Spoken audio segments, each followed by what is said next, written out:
Hello po sa inyo, sa mga nagtatanong po sa akin, mga nagchat-chat po sa akin na tungkol sa kondisyon po ni Zane. Si Zane po ay na-diagnose noong 2020 ng mild autism. Kaya po namin siya pinatignan noon dahil po wala po siyang eye-to-eye contact. Kapag tinawag po namin siya sa pangalan niya, hindi po siya lumilingon kahit ilang beses po namin siya tawagin. Nag-spinning around po siya, nagla-lining things, nagja-jumping, at wala pong oras na hindi nagtatantrum si Zane. Yun po, kaya po namin siya pinatignan. Then, nung time po na yon, ang advice po ng DepEd sa amin is ipatherapy si Zane. Siyempre, nung time na yon, hindi ko alam kung ano yung mararamdaman ko kasi sobrang sakit po. At single mom po ako at hindi ko alam kung paano ko ba siya matutulungan, saan ba ako magsisimula para matulungan siya para sa development niya. So, sinunod po namin yung advice ng NeuroDep na ipatherapy siya. Nag-search po ako ng therapy center dito sa lugar namin. 3 years po siya nag-therapy doon. At masasabi ko po talaga na malaking tulong po kay Zane yung nangyaring therapy.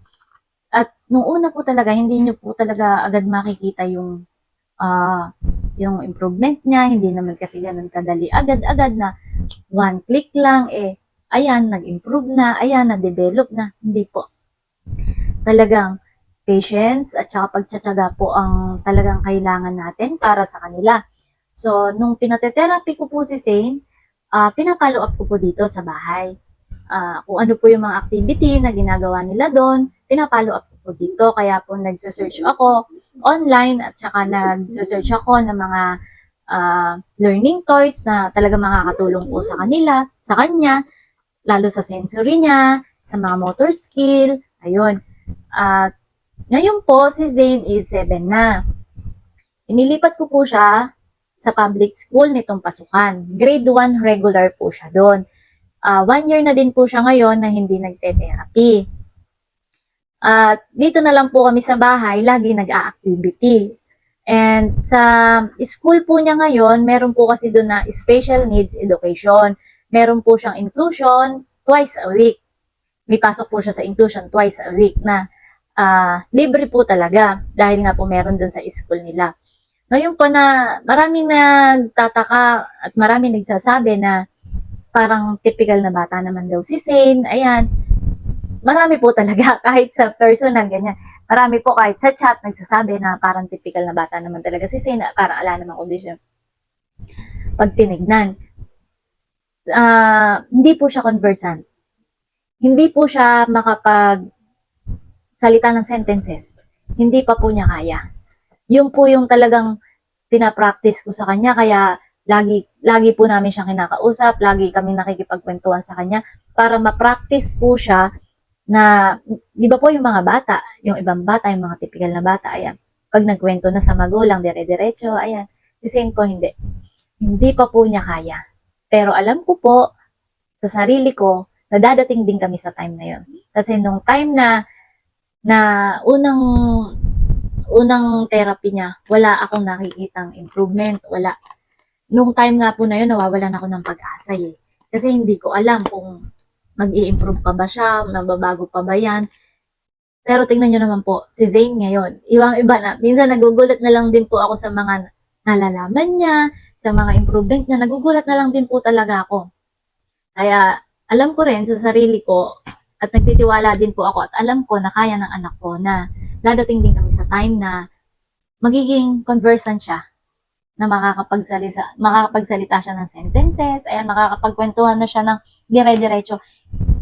Sa mga nakakakilala po kay Zane at nakakausap ni Zane, alam niyo po yan, na hindi po talaga nakakapagkwento si Zane ng dire-diretso at hindi niya alam yung sasabihin niya.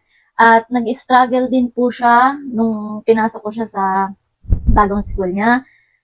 Nag-struggle siya kasi hindi siya nakakaintindi ng Tagalog. Pero ngayon po, talagang mula nung kinausap po ako ng teacher niya na hirap nga pong makaintindi si Zane ng Tagalog. So, gabi-gabi po talaga after work ko at andito siya sa bahay after school, talagang pinapractice po namin siya na sa Tagalog at natutuwa po ako kasi si Zane Hindi ko po alam kung paano ba nangyari at naging, ang galing niya bumasa. Ang galing po niyang magbasa. Mapa-English man o mapa-Tagalog.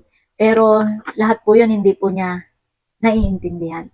Katulad po kunwari, may itatanong ka pag may tinanong po kayo sa kanya, hindi po niya agad nagigets. Ganun po. Kaya po sa mga nagsasabi na wala pong condition si Saint, sana nga po, sana nga po. Pero hindi hindi ko po masasabing ala kasi makikita mo iba pa rin po siya sa mga typical na bata. Kaya po sa mga magulang na katulad ko na mayroong mga usam kids, laban lang po tayo. Kasi in no time po, magugulat na lang tayo sa mga improvement nila. Katulad po ni Saint. Ginugulat na lang din po ako ni Saint sa improvement, lalo na po at tinutulungan po natin sila. Kasi wala naman din magulang na hahayaan na lang yung anak na ganyan, di ba? Siyempre, tayong mga magulang gusto natin mag-improve sila. Kasi para sa kanila din naman yun. Kaya sa mga usang parents na katulad ko, laban lang po tayo at wala pong susuko. Tiyaga at patience lang po talaga. At syempre, pray lang po tayo na magiging okay din ang lahat. Kasi wala pong ibibigay sa atin ng Diyos na hindi natin kaya. Kaya po binigay ng Diyos sa atin yung mga anak natin dahil nga po alam ng Diyos na kaya natin. Kaya laban lang po.